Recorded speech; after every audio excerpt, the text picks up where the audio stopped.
संत मार्कुस के अनुसार पवित्र सुसमाचार अध्याय 10 पद संख्याएं 2 से 16 तक।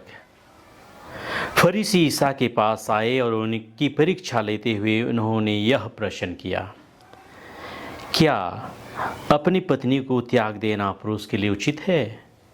ईसा ने उन्हें उत्तर दिया, मूसा ने तुम्हें क्या आदेश दिया है? उन्होंने कहा, मूसा ने तो त्याग पत्र लिखकर पत्नी को त्यागने की अनुमति दी है। ईसा ने उनसे कहा, उन्होंने तुम्हारे हृदय की कठोरता के कारण ही यह आदेश लिखा है, किंतु सृष्टि के प्रारंभ से ईश्वर ने उन्हें नर नारी बनाया। इस कारण पुरुष अपने माता पिता को छोड़ेगा और दोनों एक शरीर हो जाएंगे। इस तरह अब वे दो नहीं बल्कि एक शरीर हैं। इसलिए जिसे ईश्वर ने जोड़ा है उससे मनुष्य अलग ना करे। शिष्यों ने घर पहुंचकर इस संबंध में ईसा से फिर प्रश्न किया और उन्होंने यह उत्तर दिया, जो अपनी पत्नी को त्याग देता और किसी दूसरी स्त्री से विवाह करता है वह पहले के विरुद्ध व्यभिचार करता है, और यदि पत्नी अपने पति को त्याग देती और किसी दूसरे पुरुष से विवाह करती है तो वह व्यभिचार करती है। लोग ईसा के पास बच्चों को लाते थे जिससे वे उन पर हाथ रख दें, परंतु शिष्य लोगों को डांटते थे। ईसा यह देखकर बहुत अप्रसन्न हुए और उन्होंने कहा, बच्चों को मेरे पास आने दो, उन्हें मत रोको, क्योंकि ईश्वर का राज्य उन जैसे लोगों का है। मैं तुमसे यह कहता हूँ, जो छोटे बालक की तरह ईश्वर का राज ग्रहण नहीं करता वह उसमें से प्रवेश नहीं करेगा। तब ईसा ने बच्चों को छाती से लगा लिया और उन पर हाथ रखकर आशीर्वाद दिया। यह प्रभु का सुसमाचार है। ख्रिस्त में दुलारे माता पिता भाइयों बहनों, आज हम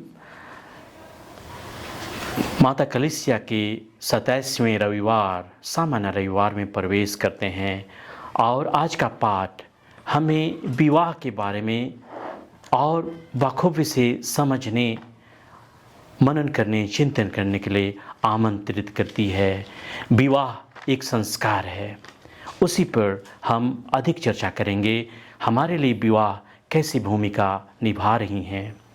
आज के सुसमाचार संत मार्कुस अध्याय 10 पद संख्या 9 में कही गई है, इसीलिए जिसे ईश्वर ने जोड़ा है उससे मनुष्य अलग ना करे।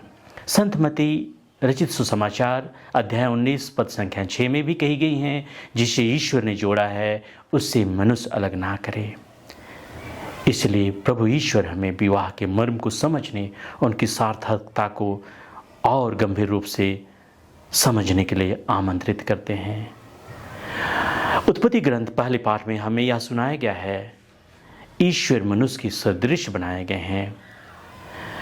अध्याय 2 पद संख्या 18 में कही गई है, अकेला रहना मनुष्य के लिए अच्छा नहीं है, ईश्वर ने नर और नारी को बनाया है, वे दोनों एक शरीर हो जाएंगे।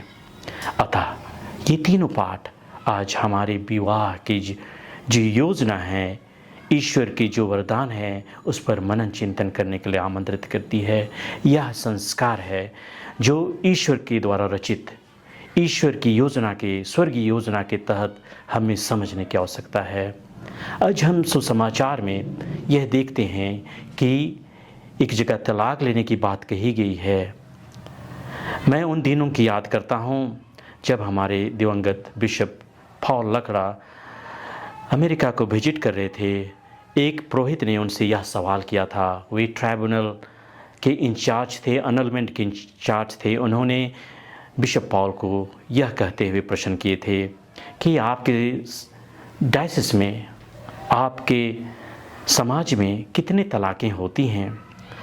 बहुत सहजता से उत्तर देते हुए बिशप पॉल कहते हैं, फादर जी, हमारे समाज में नहीं के बराबर तलाक होती हैं, 1-2% जो भी की हम पाते हैं। हमारे भारत में मात्र 1 या 2 ही प्रतिशत तलाक को दर्शाया गया है, लेकिन हम जानते हैं कि यह एक बृहद रूप लेते हुए जा रही हैं और पश्चिमी देशों में यह मेरे ख्याल से 50% भी पाई जाती हैं। इसलिए फादर रेरिक बहुत सरप्राइज किए और आश्चर्यजनक उनसे पूछते हैं, कैसे तलाक, क्या ये संभव है? लोग तलाक नहीं लेते हैं। हम तो अपने डायसिस में कम से कम 500 से अधिक तलाकों का अनलमेंट करते हैं और वे बहुत सोचने लगे कि विवाह जो है किस प्रकार से किन किन समाजों में कैसे समझी जाती है।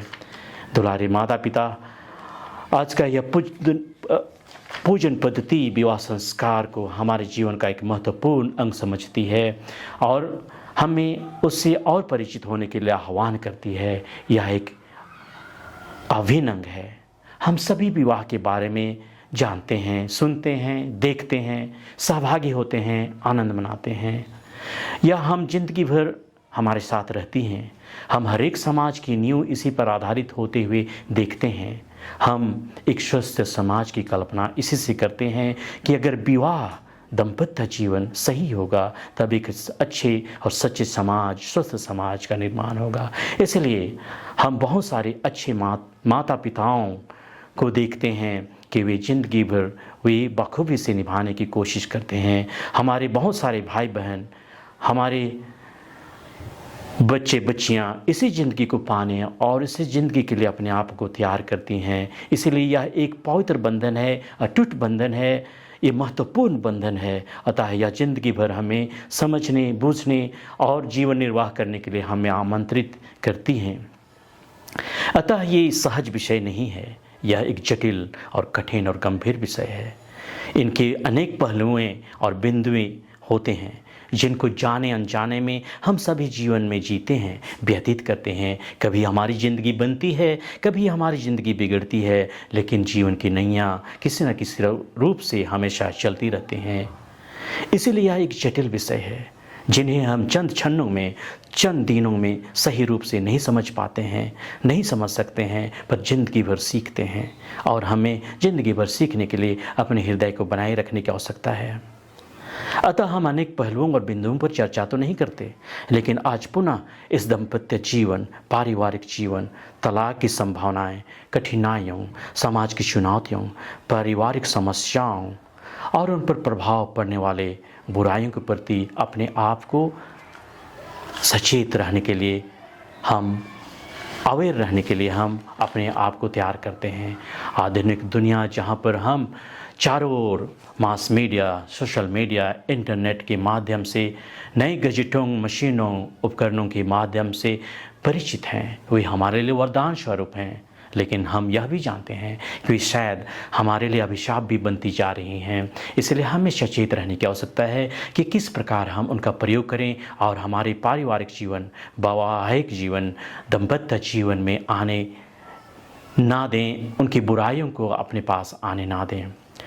मुझे फादर डेब्रावर कहा करते थे, जब वे यहाँ के ग्रामोत्थान के डायरेक्टर थे, Materialism is not the answer of today's modern world, but spiritualism is the answer. आज जब हम इस आर्थिक दृष्टिकोण से संपन्न होने के लिए बहुत परिश्रम, कठिन परिश्रम करते हैं जिससे कि हम आर्थिक रूप से संपन्न हो जाएं, और इस भागदौड़ की दुनिया में हम देखते हैं कि हम बहुत सारी चीज़ों पर व्यस्त रहते हैं और हमारे आध्यात्मिकता के लिए हमें समय नहीं मिल पाती हैं। हमारे निजी परिवार में हम अपना समय सही ढंग से नहीं निभा पाते हैं, जिसके कारण समाज में इसका प्रभाव देखने को हमें मिलती है। परिणाम स्वरूप आज हमारे समाज में तरह तरह की बुराइयां पनपती जा रही हैं। इसलिए हमें सचेत रहने की आवश्यकता है, उन पर विचार करने की आवश्यकता है। हम हमारे समाज में बुराइयां देखते हैं, अत्याचार है, हिंसा है, व्यभिचार है, क्रूरता है, पागलपन है, लंपटता, नशापान, स्वार्थता, अहंकार आदि अनेक गलतफहमियां हमारे समाज को काबू करते जा रही हैं।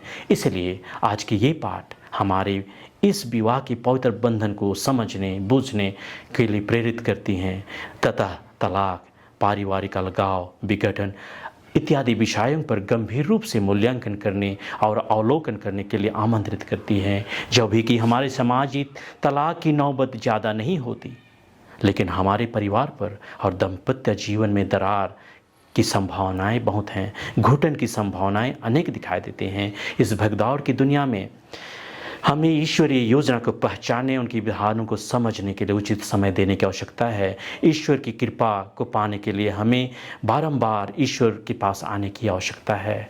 तभी हम हमारे स्वस्थ समाज का निर्माण अपने वैवाहिक जीवन, दाम्पत्य जीवन के आधार पर कर सकते हैं। अतः आज के दिन में आज हम अपने माता पिताओं और जो भी विवाह बंधन में बंध रहे हैं या बंधने जा रहे हैं या जीवन निभा रहे हैं, उनके लिए प्रार्थना करें, उनके नवीनीकरण के लिए प्रार्थना करें।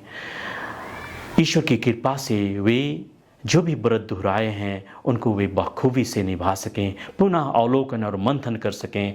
जिन्होंने कहा था कि मैं जिंदगी भर सुख में और दुख में जीवन भर आपकी जीवन साथी या तो जीवन संगनी बनूंगी या बनूंगा, बच्चों को वरदान समझकर स्वीकार करूंगा या करूंगी, ऐसे व्रत हम लिए हैं।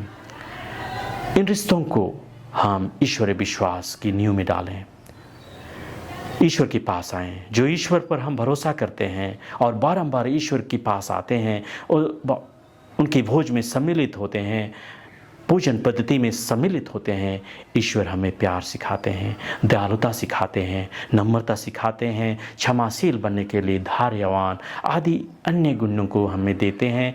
उनको बखूबी से निभाने के लिए हमें प्रेरित करते हैं, जिससे कि हमारे दाम्पत्य जीवन और पारिवारिक जीवन की सफलता हो। आपस में तालमेल, प्यार, सहयोग, आपसी तालमेल, समझौता, सहमति आदि चीज़ों के माध्यम से समाज में होने वाली बुराइयों का, समस्याओं का, चुनौतियों का हम निराकरण कर सकें। इसलिए ईश्वर पर भरोसा रखने वालों को ईश्वर कभी निराश नहीं होने देते हैं। और जो प्रार्थना करते हैं, प्रार्थना के माध्यम से हम इस विश्वास रूपी कुंजी जो हमारे लिए दी गई है विरासत में, इसको हम संजोए रखें और इसको हम हमेशा एक पूंजी के समान हमारे बाल बच्चों के लिए भी दें। जो कि विरासत में हमें दी गई है उनको उनके लिए भी प्रदान करें, उनको सिखाएं। अतः दुलारे माता पिता, भाइयों और बहनों, चलिए आज ईश्वर से प्रार्थना करें कि विवाह के जो मर्म है, विवाह की जो सफलता है, उनके जो गुण हैं